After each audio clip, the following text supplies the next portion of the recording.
the Build Business Acumen podcast, where we deliver practical knowledge and powerful guidance. Here is your futuristic host, Nathaniel Schooler.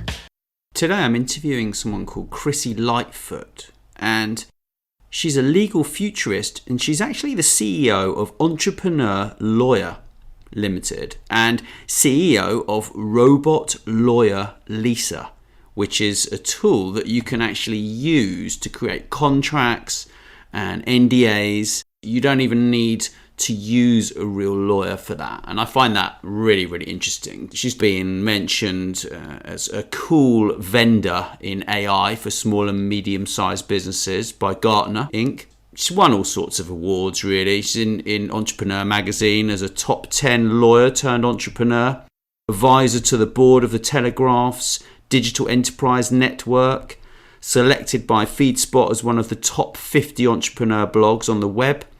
She's an honorary visiting fellow at the University of Westminster School of Law, AI and robots in law. This is a really interesting episode. We talk about entrepreneurial thinking, and entrepreneurial skills are key, really, for actually staying away from being disrupted by technology, which is happening fast. Let's dig into the episode, and I think you'll like this one. Well, hi there, Chrissie. It's lovely to speak with you after all this time. We tried to kind of arrange a conversation, but got so busy. I'm really, really interested to learn more about the Robot Lawyer Lisa, which is from what I understand, an AI-powered sort of contract creation tool, right? Yeah, absolutely, Nathaniel. It's first of all great to speak with you after so long, so it's really fantastic. But yes, essentially you've got it. Robot Lawyer Lisa is the world's first impartial AI lawyer, as we branded her, and I say her as in we've given her a personality. So she has her own Twitter stream and YouTube and Facebook and what have you. And yes, it does exactly that. We've built a system whereby two lay people or two business people can create documents between themselves. So there's no need for any human solicitor involvement whatsoever. It's done in a way that is unique because we're the first company to go to market where the system works totally bilaterally and transparent, hence the word impartial. So it's objective as well. So these two people can actually use the system and they're educated and made aware of the legal and commercial nuances of what's involved in this particular legal contract. So yeah, we've had a load of interest. I mean, the flagship tool, our MVP that went to market back in beta mode in November 2016, was launched April 2017 after much feedback, is being used in about 80 countries worldwide. So we're very pleased with the take-up. What it does tell us is that there is a real need and demand for this type of product, this bilateral product, but it's a completely new way for users to behave. And certainly from a supplier perspective, it's been a good learning curve for us, having to be agile and respond to our customers' needs and demands as to what, how they're feeling about using this, the trust that they put in the system and what have you. It's really, really great where it's at. And from that, spun off that, we were talking with our customers and they identified other contracts that would be really useful in this day and age, and how people live and work is going to alter massively in the next decade or two. So we focused in on creating some property contract tools. So we've done a lodger agreement, a short-hold tenancy agreement, also known as a residential lease, and a commercial lease as well. So we're particularly focusing on helping the mass market, the majority of people who have been neglected by traditional law firms and solicitors, and bringing a cheaper, easier, faster, efficient, quality product to the marketplace to help the mass market. The feedback's fantastic, and we're just moving into first sales territory with distribution channels, i.e. bigger companies that the end users are lay people or small businesses. We're quite pleased with how the company is progressing, but without anything, in this day and age, you've got to be very entrepreneurial and being able to flex and adapt, and where you thought the market might be or how you go to market. We've had to assess at each corner and each turn and deflect, and where we've failed in some areas, we've picked up on that and learned and tried new areas, and eventually we've found our sweet spot. So, but that's taken us a good 18 months or so from getting some initial product out there, testing with it, piloting it, working with the design right, and fitting in with the normal trend of how people, customers are willing to use these kind of products. I mean, you yourself are well aware, the different types of AI, machine learning, and NLP, and how the majority of people in the world are starting to use these tools, and whether or not they trust them or not. And it's a big ask to ask people to use a system where their legal contracts are so important. You're talking going from the rudimentary contracts to very complex. I mean, a commercial lease is not a simple contract in any respect. So we have identified that the users and how they use our systems fits in with the research that proves that a third of people using any form of AI product or, self-help DIY legal product, or, or not even a legal product, but any product, a third of people are happy to use technology in the first instance 100% and not have any human intervention. The second third do require human intervention, happy with the technology first, but they do want some human touch either at the beginning or an end of this kind of thing. And the third third aren't interested at all because they don't trust it. Part of the challenges that we've had is the regulatory environment, where a lot of potential distribution channels or intermediaries say that we should be regulated and all the rest of it, but we don't. So we've had to educate the marketplace as we've been going as well. And it's been interesting to see how users as well have used the tool, whether they have used it bilaterally or just unilaterally, because we are used to, as human beings, dealing with a solicitor on a unilateral basis, where you're the client and you talk to your solicitor, and then whomever the business person is on the other side, they will talk to their solicitor. So the two solicitors talk together, but the two business people never talk together. They talk through their solicitors. Whereas this is great for us to see that our users are using it as in business person to business person, and using it bilaterally, so that they are going in the system and altering anything that they don't like or haven't agreed on, and they can negotiate.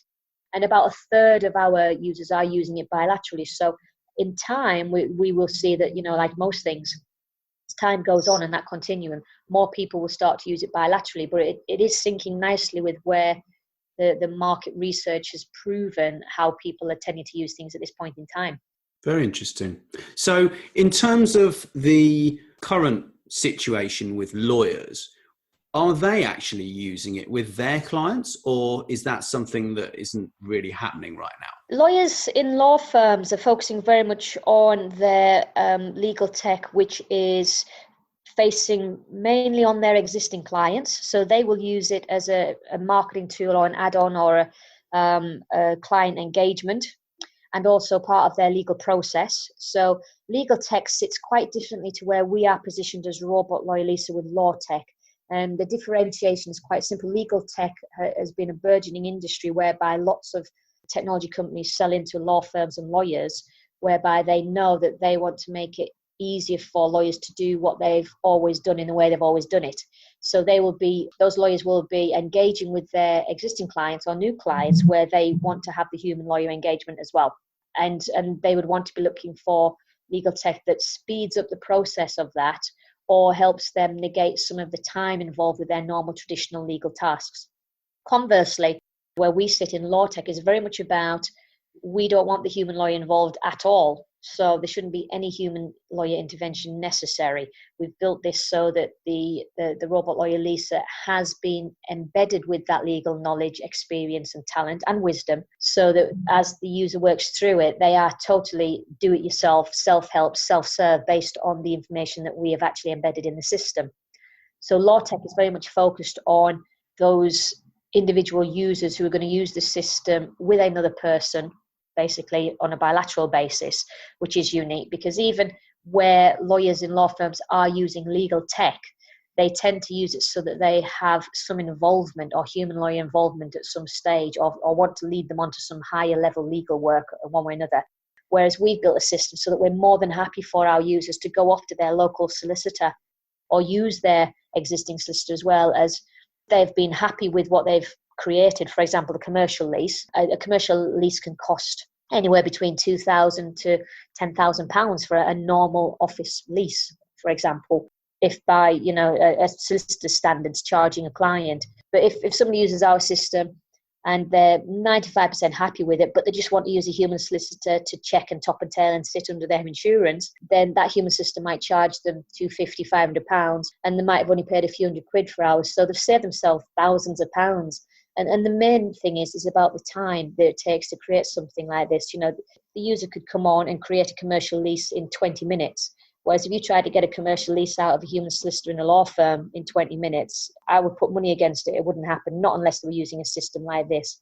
And they could drop their other 20 unilateral one-to-one clients, which isn't going to happen or hasn't happened as yet. So it's been a very slow take-up by lawyers and law firms to even consider this, simply because it doesn't sit with their existing business model.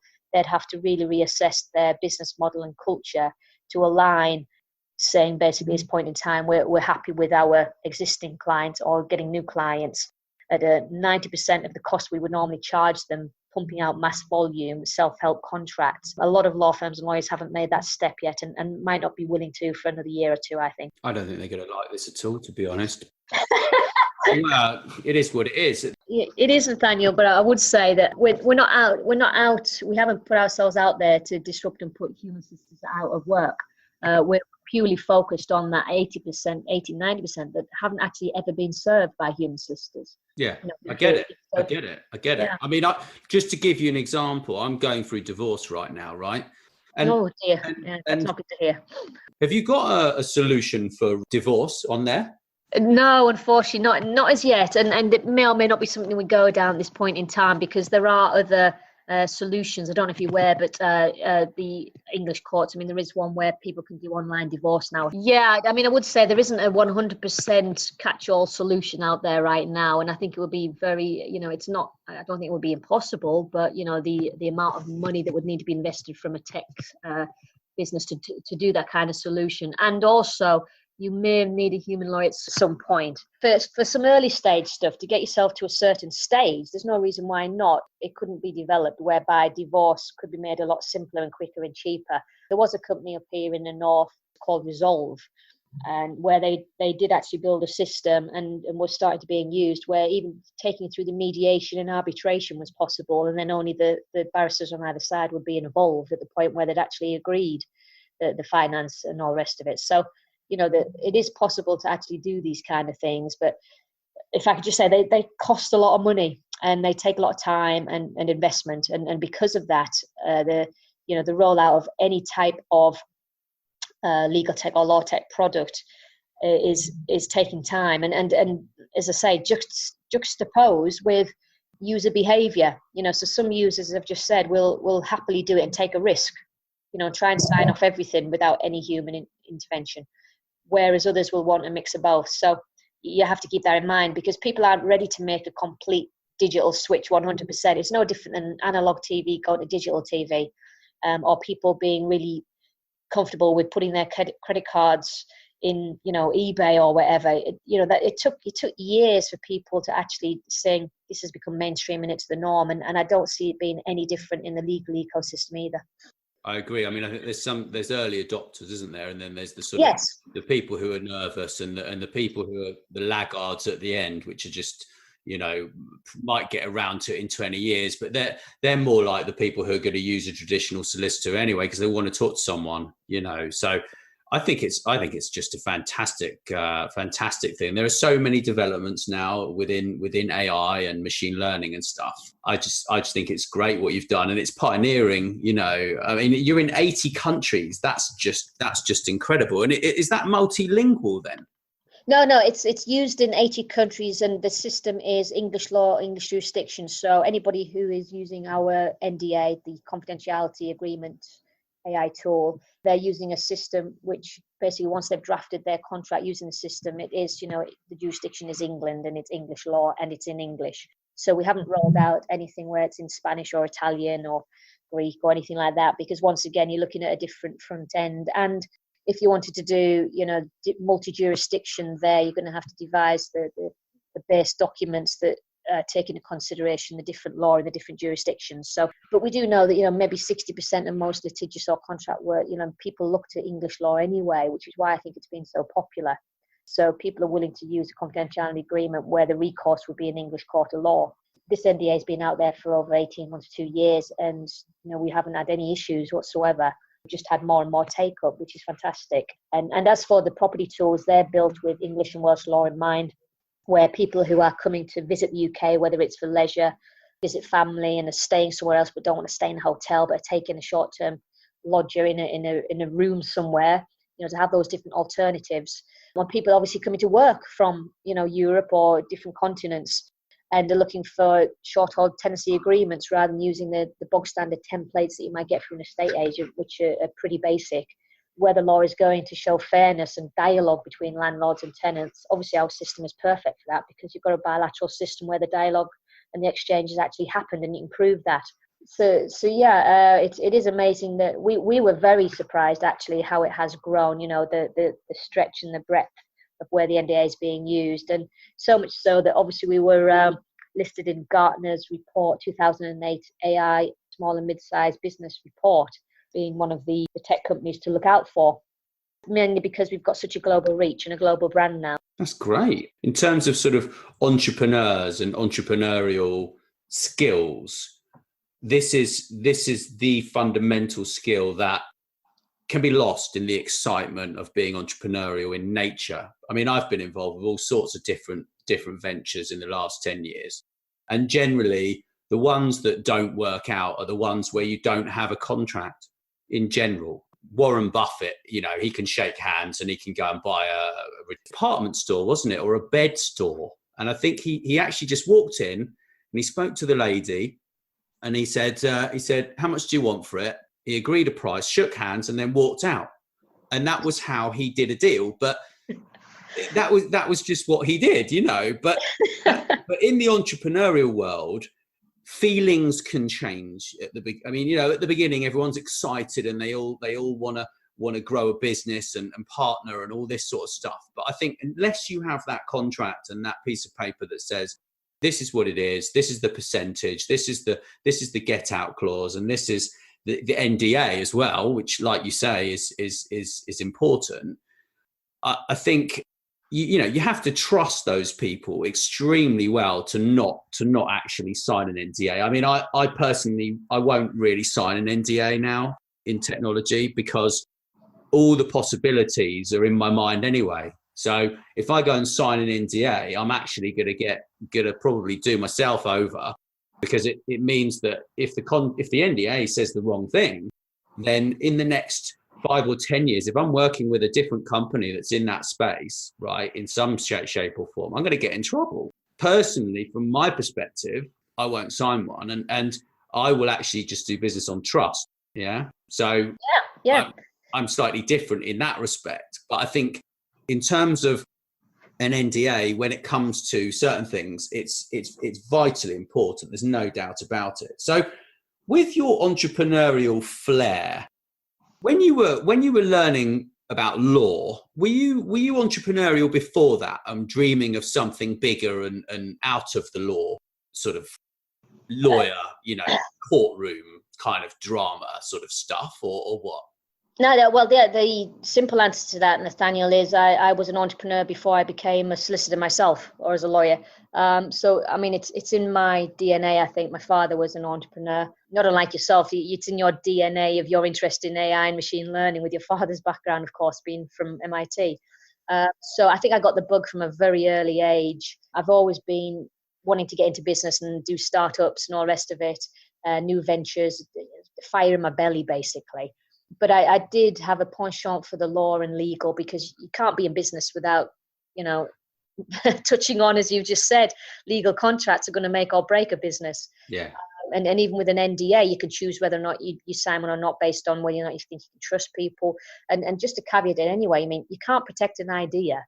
An NDA is not protecting an idea. An NDA is protecting how that NDA idea is commercialized. So, for example, you might definitely be nervous if you know that you're going to talk to somebody and they could directly compete with you. So that's where an NDA has its non-compete clause in and what have you, because it's that which is a crucial element, because you want to feel comfortable that you can sit there and brain dump your wonderful ideas onto this person that you're going to trust, and you're going to do a joint venture together or whatever, and then they just steal your idea and go off and do it on their own.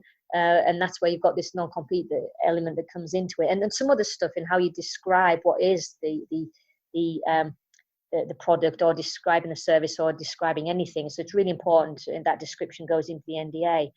Rolling back to the entrepreneurial side issues and understanding. I think as an entrepreneur, it really helps if you've had a plethora of skill sets being exposed in business. And what I mean by that is understanding operations, understanding sales, understanding marketing, finance, legals, because you have to wear many hats when you're an entrepreneur in a business.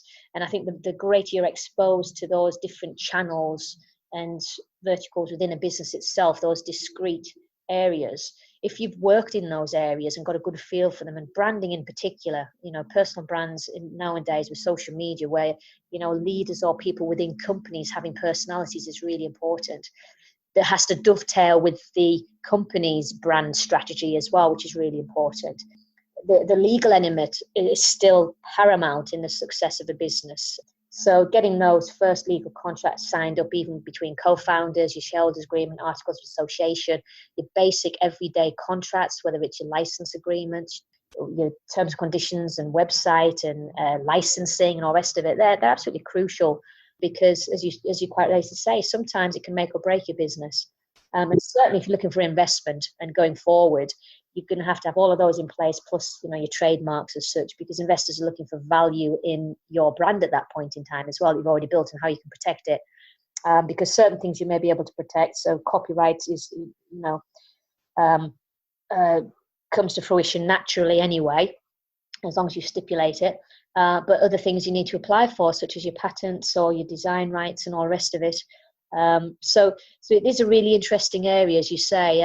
For myself as an entrepreneur, I've been quite blessed because I've purposely gone out of my way to make sure that in my career I have actually exposed myself to learn those skills in those different discrete areas. So marketing, sales, funnels, the whole lot of it. But then obviously a great skill of entrepreneurship is actually realizing when it's not going right, and if you have to be prepared to fail. Some products you develop won't work. Or they're just not good enough, or customers prefer something else, and you've spent a lot of time and effort on something that you think is going to be the next fantastic thing, and it just doesn't work out that way. I mean, we take those lessons from the Steve Jobs of this world and all the rest of them. But I think that one of the greatest thing is having to have empathy with your customers. Not only being able to stand in the shoes yourself as a buyer of whatever product you're developing, but to actually listen very, very deeply. That deep dive into the customer experience, and listen to them, because they're going to be your users and buyers. And if you don't get it right, then you're going to fail. That, being entrepreneurial is about those key things as well, of why companies do fail, whereby, the initial founders, co-founders, and the team that you put together, if that's not right, it can cripple you, as a company. So being entrepreneurial is obviously trying to get that right, but obviously, we do fail sometimes. Second thing is obviously making sure that you've got enough finance and raising that initial finance, whether it's from yourself, family, friends initially, and then going out to angel investment, and having enough finance in place for at least 2 or 3 years, because you're going to have the trials and tribulations. Still 3 out of 4 businesses fail in the first 3 years. Because that.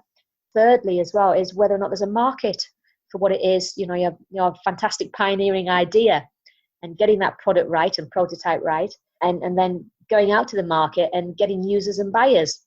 And that can take, a good 2, 3, 4, 6 years even. I've come across founders who've said, we still haven't really found our model. We're still playing with it and trialing it, and they're 4 years in, having burnt £1 million kind of thing. And so that's what entrepreneurialism is as well. Entrepreneurialism is being prepared for that long journey, that hard journey, that the frustration of it all, when you've worked a potential client for 18 months and they still haven't signed the dotted line to on board. That is the reality of entrepreneurism, and actually being okay with failure. It's not a nice thing to deal with, but the reality is you will fail. I have failed. We will fail and have failed at certain things, but we've picked ourselves up and we've spun and we've looked at things again. And it's one of those things where entrepreneurship takes effort, and it takes, hard work, long hours, humility as well, stepping back and, and trusting in your the people around you as well. And entrepreneurship is also about celebrating and, patting heads when it's required, but also, kicking ass when it's required as well. So entrepreneurship is more than your skill set. It's about your personal skills and your human skills, and having that continual hunger whereby you constantly learn as well. I mean, part of my role is is looking out for emerging technology. So we might be using a particular technology now, but how could we serve our customers in the same way, but use an improved technology? And how do we need to use our technology now? So there's so much we could talk about, as in the entrepreneurial hat and all those different skill sets. Brilliant. I think you'd love the gentleman that I interviewed the day before yesterday. He had a eureka moment. He was in branding, yeah.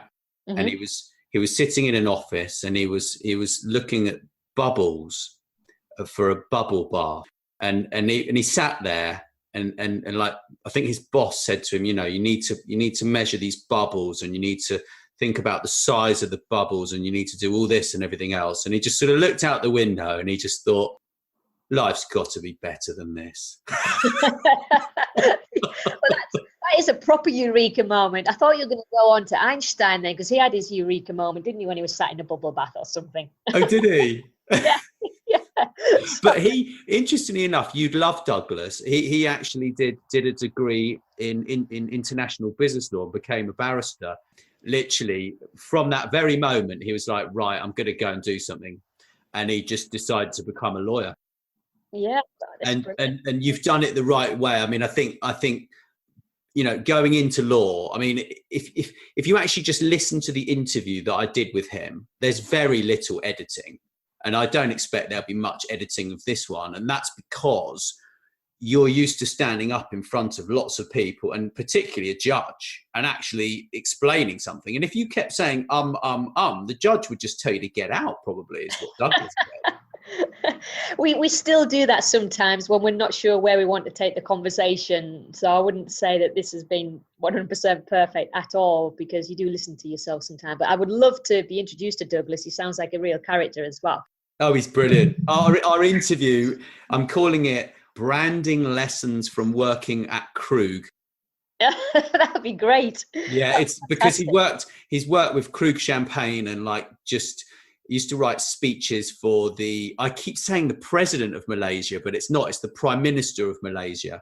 Okay, yeah. Yeah. So I've just learned so much from him over the years about branding, that I just seek out people like yourself who are experts in their field, because I find it absolutely fascinating to just listen.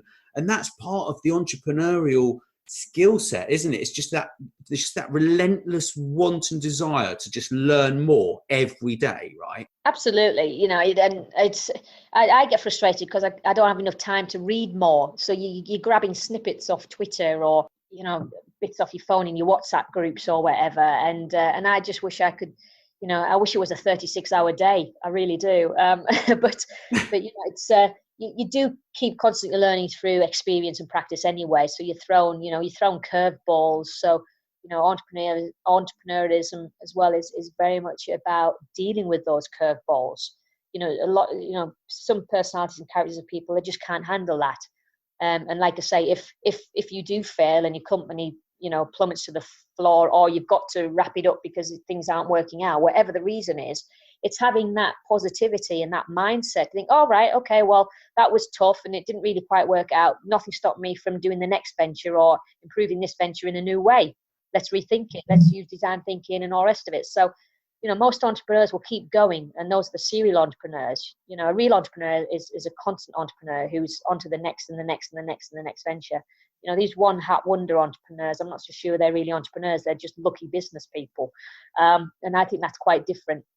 And I think entrepreneurs are very much they're spotting new opportunities all the time, because one of the problems of being an entrepreneur is you've got so many ideas that you lose focus. And one of the challenges as an entrepreneur is to stay focused on your prime venture at that point in time, and stick to what your core purpose and idea was and is. Only deflect and react and be agile where you're still true to your core purpose, but you may have to invent some different products, but you still set out with your vision, mission, and aim, which remains solid. And a lot of entrepreneurs fail because they go all over the place and they don't stay focused. And they, for example, might develop 100 products when you only need 5, or spend 10 million on technology and you might only really need to spend 1 million. So making those crucial decisions is really, really important as well. I agree 100%. The amount of times I've wasted on the next big idea that I never really managed to get off the ground because I had so many other ideas that were, it's like spinning plates. And if you try and spin 20 plates and you're not a plate spinner, it isn't going to work. So you've got to almost just cut everything out that doesn't fit, like you say. But the thing is that it's about being able to say no, isn't it? Because there are just so many ideas. I mean, I get approached by people since I've been doing this podcast. I get approached by people all the time. You know, I want you to partner with me on this. I want you to, can you help me with this? And it's almost very, very, it's actually very, very difficult to say no. Something may just come along which you actually turn around and say, well, actually, if what I'm doing now, I can reduce my time in and I can continue to make money and grow that venture, then I may jump into something else because the opportunities come along, and it is a life-changing opportunity. I've had 2 of those in the last few months. I don't know what I'm going to do with them. I may not do either of them because, but yes. but you get the point I'm making. It's kind of, I agree with you about it's like your purpose, isn't it? It's like if their sort of mission statement and their morals and their principles fit in there with yours, then that's going to work for you, right? Correct. Yeah. But if their purpose and their principles are shallow and hollow, and there isn't any empathy, there isn't any compassion for people who in essence are having a tough time, because life is not easy, and a lot of people, they think it is, and when they reach a certain place in their career, they think it is, and then they go and launch a company, and it's like, well, what are you going to do to help the world? Like, I mean, the point of this podcast is to give away information so people actually learn something valuable and they can actually upskill. That's the purpose of my podcast, yeah. Yes. And bring experts to the world so that people can actually listen to them. And I know that if I do that, then that is a great thing to do, you know, and I want to help people understand there are a lot of homeless people out there. So I'm sort of championing the kind of homelessness charities. I'm working on helping someone with you know, the church and this kind of stuff that actually help the community. And they've got like a really holistic view to how they help people. So they help them go to the gym, they help them get accommodation, they help them get food, have some new friends, get out of their circles that they're in, you know. So it's just like, you can always get lost though. That's the major issue I've got with the entrepreneurial problem that we have. We have an ingrained problem in society, and it says, oh, I can build the next PayPal. I can build, and it's a delusionary issue that people have. And unfortunately, I think it's responsible for a lot of suicides. Robot Like Lisa is very much about social enterprise. It is about that bigger picture and making a huge difference to the mass majority of people, basically. Having the ability to create something that could make a huge difference and be a positive disruption that's been needed for a long time. And technology exists now, so it should happen. But you've just got to be patient with it. But it's the social enterprise angle that you have to have purpose beyond the monetary side of things. It has to be something greater. And I agree with you, because you get pulled and other opportunities basically where people approach you and say, will you help with this? Will you come and be a non-executive director, or will you be a director even on the charity side of it? And you can only do so much. And it's really, really hard to say no, but you have to do it in a respectful and nice way as well. And say, you know, for me, I did one a couple of days ago, and like yourself, I was blown away by what this company is and what directors are on board. First and foremost, it was, first I have to stay focused and true to my venture, Robot Like Lisa, and the shareholders in that. So you've got to say, well, you know, your primary focus is this, and if I'm deflected, will it impact the primary? If it doesn't impact the primary and it can be done, and you're thinking, yes, I can manage this because I'm going to support this other venture instead of, you know, going to football on Saturday or, you know, something else. It's about making those decisions about your big rocks in your life, and also your commitments to the people that you're already involved with. And I think that's important. But I think all of us do have capacities in our lives to have that mix of your commitment to your work, whether it's one or two ventures, and a charity cause of sort, and your family, of course, and then yourself and your own leisure pursuit, because that balance is really important. And as entrepreneurs, we're not usually very good at doing that, actually, because as entrepreneurs, we tend to just put number one, work in the box, and everything else around it falls apart. So an entrepreneurial skill is actually being aware that you are tempted by all these other fantastic opportunities and getting involved in things, but you do have to be very judicious in what you do, because it will impact all the other aspects of your life or business. And that is a skill set that you learn, I think, as you mature, as you get a bit older, because having, burnt yourself out for the first time or second time and had some kind of illness because you're exhausted, most entrepreneurs sit back at some point and think, I've got to get some balance back in my life here. And what am I doing where I need to share some of the workload, or, call it a day because it ain't working, or start again, but make sure you have more people around you. Making those kind of judgments and assessments you learn through experience, having had some failures actually as an entrepreneur in previous ventures.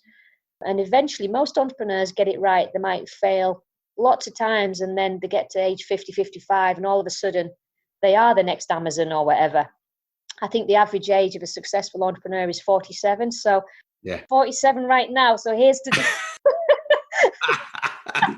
Hey, well, I'm 42, and I'm certainly making some massive positive steps forwards, But I think completely right. I think that there's all this, there are these entrepreneurs who are like in their 20s and they're really successful. But actually, when you look at the figures and you compare the figures with the successful entrepreneurs, they're definitely over 40. I was reading an article the other day about it, and there are people who didn't become successful till they're 70. I mean, look at the lady that launched, what was it? That she launched The Secret, and Louise Hay, that lady, and she launched all of that book publishing company and became like massively successful at the age of like 75 or something. It's wow. So it's totally possible. Totally. It is. And I think a good point they've just raised, actually, you shouldn't be fazed by age. I think the older you are, the better it is, because you will have had a lot of bruises and you're more experienced and you've got more life experience, so personal and professional, and you need to bring both of those into a business. I think some of the young ones, if they're, they tend to be the ones that are put out in lights, are the unique. It's just like Roger Bannister doing the first 4-minute mile. He was the first to do it or the second to do it or whatever. And then, these young ones through, it's fantastic what they're achieving, because they're obviously very bright and but they're also quite lucky, because you can get picked up quite young when you're a star, and then you're on a funnel where there's less chance of you failing as well, because obviously you've got the right people. They put the right people around you and the financing very early on, but they are the ones that get the pages in the media are the exceptions rather than the rule. So for every one or two that are the next Bill Gates, Steve Jobs, Denise Haribis, the rest of them, there's 1,000, 10,000 other teenagers or those in their 20s who have failed in their first business and lost their graduation money and that kind of thing. So I think we need to bear that in mind as well, that we have to be realistic and put some perspective, and saying that entrepreneurship isn't just about the Warren Beatties. Entrepreneurship is about the everyday person, who we know in the next decade, 20% of the UK population are going to be self-employed and working as entrepreneurs. So if that's the case, then those skill sets of those entrepreneurs, then hopefully a lot of them have been exposed to these professional verticals I talked about earlier, because they're going to need those, because a lot of entrepreneurs starting off are usually a two-man band, either a one-man band or a two-man band, and then looking to grow to a team of 4 to 6. And you're going to have the right skills in order to pick the right people and nurture those people, and not just the people, but, as we've said, the technology and the finance as well. So there's going to be a lot of support needed for the entrepreneurs of the next decade and two, because raising awareness and education of the skill sets that are required is a key thing, I think, going forward. And there's going to be a lot of pain and a lot of bruised people and a lot of fallout and a lot of failures. But conversely, there's going to be a lot of great new companies starting up and some great successes, I hope. I agree completely. I think there was a lot of people were scared about AI and machine learning and how it's going to replace jobs and stuff. But in fact, I think that, if they give us what they promised us, which was when the first industrial revolution came along, more money, less hours, right? We've been promised that for like how many years? 150 years? Yeah. What are we now? We're 150 years into this industrial revolution. I think, apparently we were in the second machine age, but I reckon we're in the fourth now or something. But there are going to be a lot of certainly very interesting businesses that haven't even been created yet. Yes, jobs are going to die. I mean, you've got front end robots now working in retail, as from the last few trials that have sort of been happening, which I find hugely interesting. And that trend is going to continue. So really, we want exactly what they promised, right? Which is, say it again, it's less hours, more money, and we want that for everyone. And everyone needs to have a stake in a lot of these businesses. Otherwise, you're going to have businesses that just don't have any employees. There will just be, like a business, it'll have 10 billion in revenue, and there'll be 2 people, right? Mm-hmm. So there needs to be. I mean, there aren't any actual guidelines around this, but we're getting into a sort of quite a deep topic, but there needs to be some sort of ethical constraints around it, which says, yes, I could replace that individual, but I'd rather actually find them something more interesting to do, instead of I'll get rid of them and then there'll just be less people and the shareholders make more money. It's a difficult call because of competition, isn't it?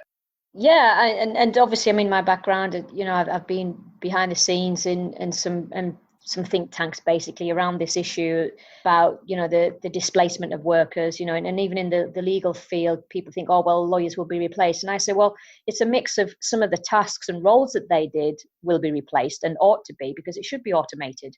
Yeah. But then it's not that you get rid of them, it's that you put them somewhere else where they should be doing the human stuff that the machines can't do. I see it's quite a simple thing, really. I think it's inevitable that the numbers of traditional solicitors will decrease as the years move on in doing the kind of tasks that they're traditionally used to do. I think that is inevitable, and we're starting to see it anyway. We started to see, the secretaries, the PAs, or the legal execs, or the juniors being replaced, some of the grunt work. But then the work that the human solicitors still do is the high end, the judgment, the reasoning, and they're supported by the technology. So you're always going to need some human solicitors. I think we talked about this earlier anyway. There is going to be displacement, of course there is, but then there's going to be some new roles where you have, legal tech engineers and robot engineers and, design thinking teams and all that kind of thing, where you're corralling a matrix of looking at the law and business and customers and technology. And so even the solicitors are going to have new skills to learn and then move into a different area completely. So I agree with you in that there's going to be new roles, new tasks, and new jobs. So it might be that machines come in and because they're more efficient and far better than the humans, then why not have a more efficient system? But efficient system means that balance of technology with a human, not, completely being technology without the human. And the big debate, I agree with you about, putting some ethical rules or guidelines in. I think until government steps up, and that's the problem, you're never going to have policy, regulation and law coming in too soon, because what governments, and the UK in particular, or any nation government, they don't want to stifle innovation, and they want competition because that's healthy. But I think you've already seen, even with GDPR, even the big companies, they're not going to be able to just run amok year on year. If necessary, law will come in to prevent that from happening, and they will be accountable and responsible to nations. And I think we've seen that with GDPR, where we've seen recent fines with Facebook and others, whereby, looking at data, how it's used, how it affects consumers.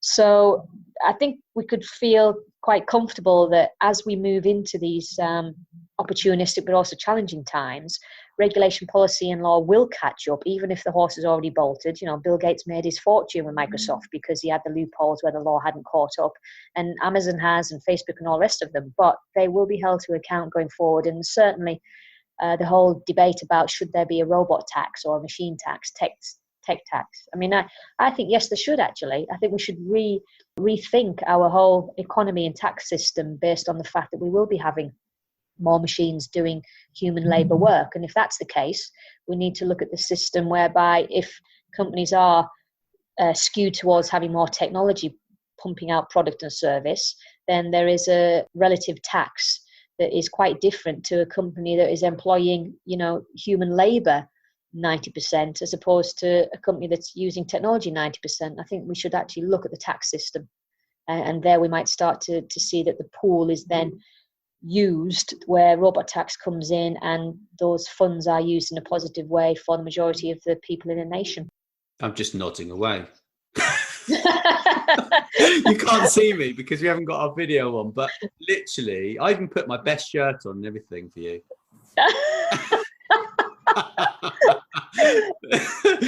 It's again. Hey? I need to put my best shirt on as well, because I think today it's because I'm in my gym gear that I haven't done it.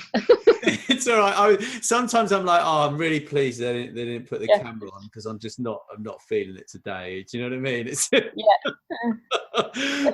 No, I think that's absolutely fantastic. That's so great to understand more about, you and your ethics and how we totally agree. And that's what's so interesting about social media. We've sort of connected, and I've read about your journey, and, I tried to sort of talk to you, but you've been so busy, and so have I. And so great that to actually understand that we've got so much more in common that I even thought of, which is just, it's fascinating, isn't it, really? It would, I know, and it's really bad, but I mean, it would be great to meet. I mean, I know you're Chester and I'm up here in Yorkshire, but I do tend to be in London quite a bit. But certainly, Nathaniel, if you're up in Yorkshire, give me a bell and we'll have a beer, and that'd be fantastic. And because I don't want to go to Chichester because it's a bit out of the way, but London, I mean, I'm sure you'll probably get to London sometime as well. Yeah. And it'd be great just to honestly just sit and chat and have a beer and talk about all this stuff, because I'm just as enthralled to pick your brains about AI, machine learning, and your dad's experience at MIT. Because I was just asked if I would go and do the legal tech woman speech over in Chicago on February 27th, just before the big ABA, which is the American Bar Association thing. And I've had to decline because I said, this is too short notice. I've got so many commitments. I'm off to South Africa in March. I said, I would have loved to, because if I'd have gone to Chicago, I'd have gone to MIT, because I've always wanted to go and see, have a wander around and all the rest of it. So it's Wow. on my bucket list. So I do want to go, and I'd love to have a chat to you about it, actually. My grandfather went there as well. He in the family. Why didn't you go then? Because I was a rebel. I went to wine studies college. I did an HND in wine studies. I learned how to make wine, grow the grapes, marketing, all about the taste of wine. And I think it's been good for me. It's given me a bit of culture, I think sooner or later I definitely want to go to MIT and do something. I don't want to just go there just to look around. My dad won the Morgan Award, the JP Morgan Award at MIT. Yeah, that's amazing. Yeah, well, he used to interview prospective students from the UK who wanted to go to MIT. Yeah, so they would go and visit him, and he did that for, I think, decades. And they would go and speak to him, and he'd be like, well, there's not a lot really to your personal brand, son. You best go and learn a language or go and do some sort of hobbies, because frankly, you're not going to get into this school if you carry on the way you're looking.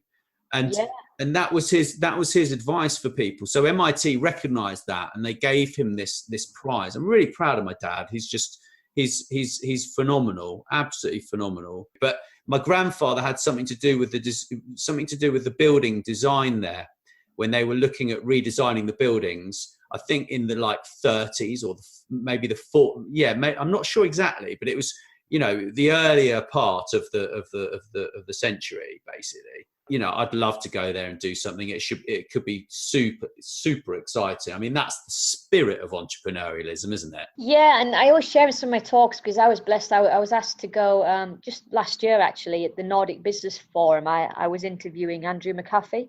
So I had a keynote to do with one of the law firms that brought along a lot of its clients, basically, so that the clients were interested in understanding what was possible in the legal world. So I gave that, but then I also interviewed Andrew McAfee and his perspective on it all, which is fantastic. And obviously Andrew McAfee is well connected with MIT, and we were just discussing it. And he said that the wonderful thing is like I'd already read as well, is he said it's great because it's such a mishmash of such genius people. So you've got the chemistry department next to geography, and then geography is next to physics, and then the physics is next to the biology, and then you've got all these different ones. So he said you're starting to get the whole, he said, we really think that MIT is so successful because of this matrix of different fields of study that have been thrown into one pot rather than kept in discrete form, if that makes sense. So he said, we think that a lot of the great breakthroughs in science that have occurred in the last, decade or two has spun out of the MIT kind of setup, because you've got physicists working with chemists and biologists and mathematicians. Then we realized that we've got it all wrong regarding physics. So, and it was just amazing just to listen to him. And so I've always had this real penchant to actually get myself there and start mixing it with some of these genius people. Yeah. Well, me too, But what's really interesting, you might not know, is if you're a student and you get into MIT, which is, like seriously hard, they actually say that they will guarantee that you can afford to go there. And that if you get in, then they guarantee that you can afford to stay there, because you know that wherever you're going to get placed, you're going to be able to pay off your student loans. Well, they're going to get you work. I mean, literally, they will give you work, give you projects that are going to make you money, and then you can progress through that. So that's another reason that is, they're number one in the world, aren't they? You know what? I don't know the answer to that. It wouldn't surprise me if they are. Certainly in America, anyway. Yeah. I mean, a lot of people. My sister went to Yale, so she would probably what are you talking about? But there's all this rivalry, isn't there? But I think certainly that's got to be a trip. It's on my list for sure. It's the Ivy League stuff, though, isn't it? It depends what field of study it is. So you've always got Yale and Harvard in America for law. Yeah. And it's just like in England, you've got Oxford and Cambridge and Durham, actually. I think Durham for business. So you've got the Ivy League of whatever subject area it is, rather than saying which is the top university, because it's relative to what subject area, isn't it? Mm-hmm. But I think MIT is, well, without a doubt, it probably is for, science and technology, for STEM, science, technology, engineering and math. It's probably the top in the world. That said, some of them in China and that now, they've got great reputations. So it really just depends. I agree completely. And it's down to the individual as well, isn't it? And everything else. But look, you've been so generous with your time. I really appreciate it. No, likewise. It's been a pleasure. And I can only just ask that you forgive me for how many times I've bummed you off. It's absolutely fine. I know what it's like. And I knew we'd get there in the end. The thing is, if I see someone that I just know that I'm going to just have a great conversation with, I just pursue them until they say yes. That is one of the best traits of entrepreneurism that's with all of us. It's you're persistent. True entrepreneurs never stop.